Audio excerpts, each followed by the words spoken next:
Hello and welcome to Brodual. Today we're back with another immersion special spotlight. This time we have 4 mods that all aim to improve realism and to keep you immersed in the world of Skyrim. So without further delay, let's jump straight into it with PC head tracking and voice type. Due to its name, this might sound familiar, and that's because we've seen a few head tracking mods in the past, but as you're about to see, this one goes above and beyond the others. Head tracking will make it so your character will turn their head to face nearby targets, just like how NPCs turn to face you when you approach them. So instead of mindlessly staring forwards, you'll now look at NPCs that get your attention, which makes it look like you're being spoken to rather than spoken at. On top of that, the mod enables crosshair tracking, so your character will turn to face any objects under your crosshair. By default, this includes all targetable items except furniture, so you'll look down at objects on the ground or directly at containers before you loot them. Finally, the mod also offers realistic facial expressions. Depending on your relationship with the person you're looking at, your character's expression will change accordingly. If it's a friend or loved one, then you'll happily smile at them, but if it's your nemesis, you'll angrily stare at them until they leave. There's a wide variety of facial expressions and rules that you can set in the mod menu, as well as filters for the crosshair tracking, so be sure to tweak it so it's right for you.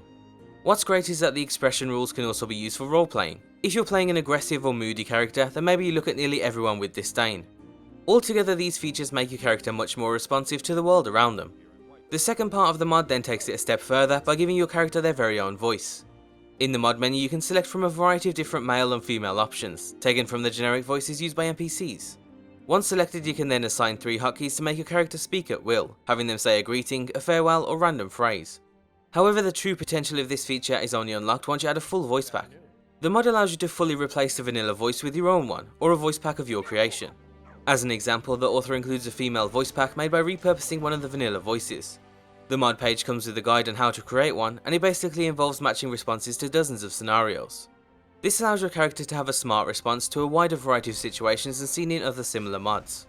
So instead of just randomly grunting in combat, you'll respond to the exact situation, taking things like your current health, who's hitting you, and the type of magic or attacks you're using into account. This also lets your character respond to the weather, location, and even when entering certain menus, like the world map or level up screen. So if you're willing to put in some extra groundwork, you can create a complex and unique personality for your character. You could even repurpose your favourite follower mod's voice and then play as them, for example taking Inigo and then playing as your own sarcastic Khajiit.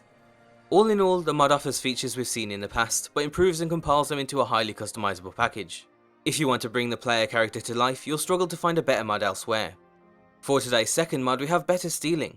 With your new head tracking abilities, you'll look down at an item before you steal it.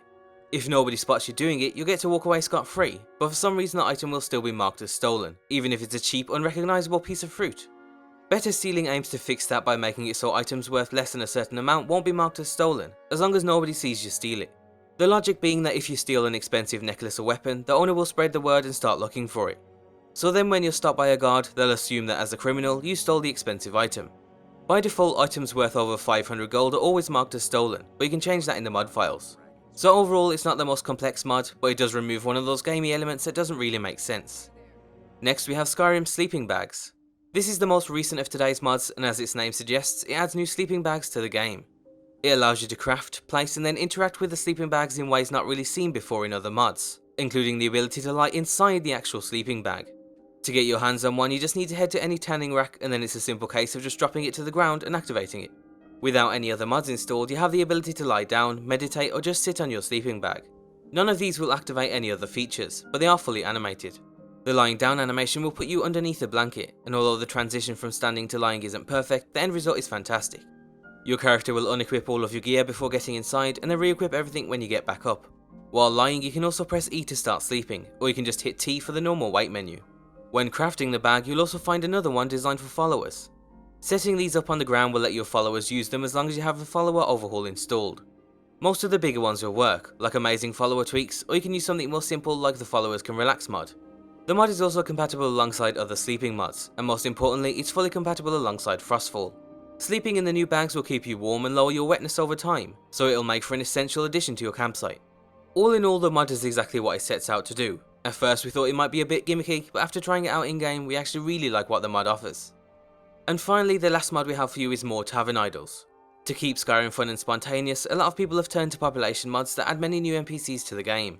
During the day, they'll typically work in a wide variety of areas, but in the evenings they all come together at their local taverns.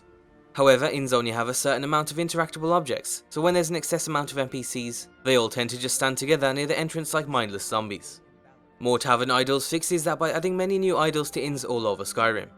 So if all of the seats are taken, they'll now stand at the bar, warm their hands at the fire, or even just take a seat on the ground. The author was quite creative in choosing the new idols, so you'll see behaviour that you haven't really seen before from NPCs, like leaning on the back of an occupied chair, or standing together in small groups while drinking. You don't even necessarily need any population mods to enjoy it, but seeing those grouped up NPCs blocking the entrance always pulled us out of the game, so we're glad someone came up with a fix.